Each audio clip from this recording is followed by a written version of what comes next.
So I have here my reproduction flywheel that I picked up at O'Reilly's, and just basic kind of steps to putting your flywheel on. You need to, when you take it out, you need to make sure your hands are clean, which mine are, they could use some work. But make sure that you don't get any grease or anything on this surface right here. Now, when you get the flywheel initially, it's going to have a kind of a grease on it already. They put that on to prevent rust while it's being stored in between manufacturing and when you install it. And when you buy it, brand new at least, it comes in this plastic covering. This way it doesn't rust or anything. You get no air, no moisture in there. And so if you get a used flywheel, you need to get this surface re-machined down so that it's perfectly smooth. There's no rust on it whatsoever. But if you get a new one, it's going to be smooth already, but you will have to clean it off to make sure that it's perfectly clean when you're installing it. Because if you get any grease in there between your flywheel and your clutch there, or your pressure plate, you're going to have a lot of slip. You don't want to do that, so just keep it clean, and then you don't have to worry about that. Okay, so I got my flywheel all cleaned up now with my rag here. It got actually surprising amount of grease that's on there. It's pretty filthy. But when you're putting this flywheel on, you should always use brand new bolts for it, so that when you torque them or tension them, and that way the threads aren't going to be willing to give out on you.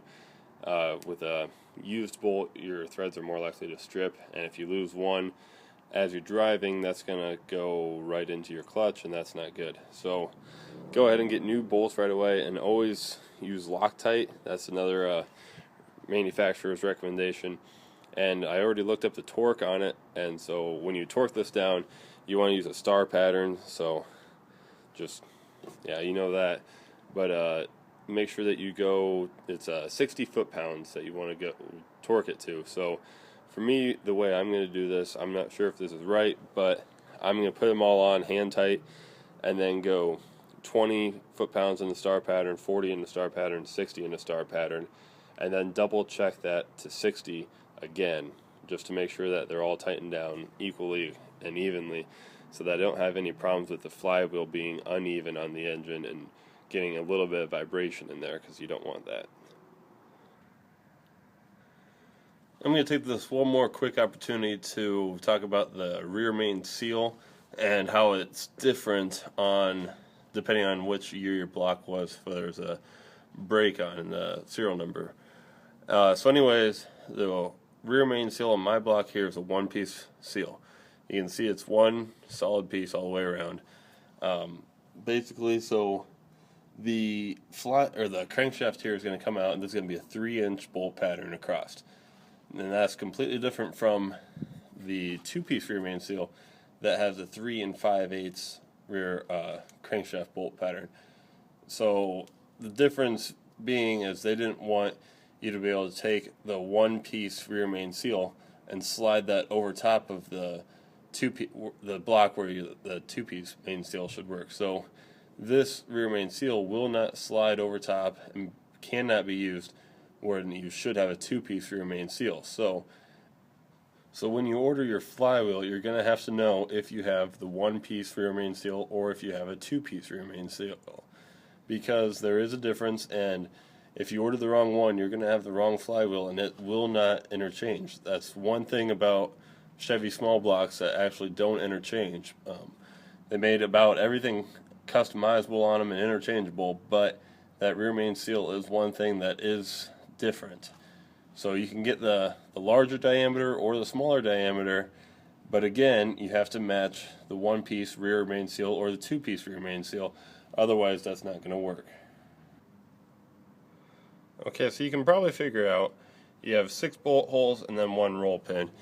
And you look at the bolt pattern on your flywheel, you have 6 bolt holes and then 1 that just is kind of out of place. So that's for your roll pin there. So that's so you make sure that you get everything lined up, and it's kind of helps for assembly too, because you have this ridge that's right there that you can put the flywheel on, and then you line up your roll pin, and then all your bolt holes are lined up too. Okay, so once you get to this stage where you get your flywheel mounted in place, I just put 1 bolt in, I didn't use Loctite on it, but don't forget to use Loctite. I just put that one in so that I have it something to hold it into place. And now what I'm going to do is I'm going to go and put the rest of the bolts in. I'm going to use Loctite on them so that I make sure that they stay in place, because if you torque them all down before you put the Loctite on, then you're stretching those threads out, and once they're stretched out once, you're basically ruining your bolt's integrity and longevity. And for a flywheel, something that's important like this, you don't really want to do that. So do it once and do it right, and then you don't have to worry about it. So I'm tightening down my flywheel bolts here. I'm doing it in 3 steps. Earlier I lied when I said I was going to do 20, 40, 60. My torque wrench starts at 30 foot-pounds, so I'm going to do 30, 46 because it's only 2 foot-pound intervals, and then 60. So I will do it in 3 steps still, and I will get up to 60, but I'm just doing it in a few more steps. But basically I'm using that star pattern, and I'm keeping that same star pattern when I'm restarting that with a higher torque. I have it tightened right down to 45 foot-pounds. This is where you might need a second person or to either hold the flywheel, again trying to keep this surface clean, or put a wrench on the front of the crank so that they hold the actual engine from turning over while you're trying to tighten the flywheel bolts. So you might need a second person. If you get lucky, you can hold it with one hand while you're turning the bolts over with the other hand, but just depends on how easy it is for your engine to turn over and whatnot, and what situation you're in. So hopefully you can get that done, but if you can't, you might need a second hand.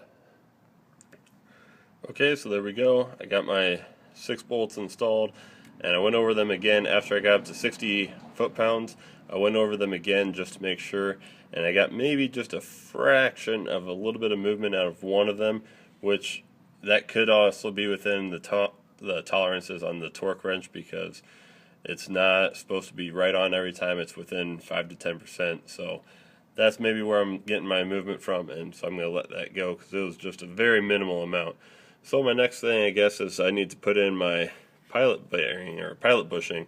So the flywheel's installed, and I just need to get that, waiting on the pilot bushing to come in, and then I'll be able to put that in, and then I will be putting on the pressure plate and clutch.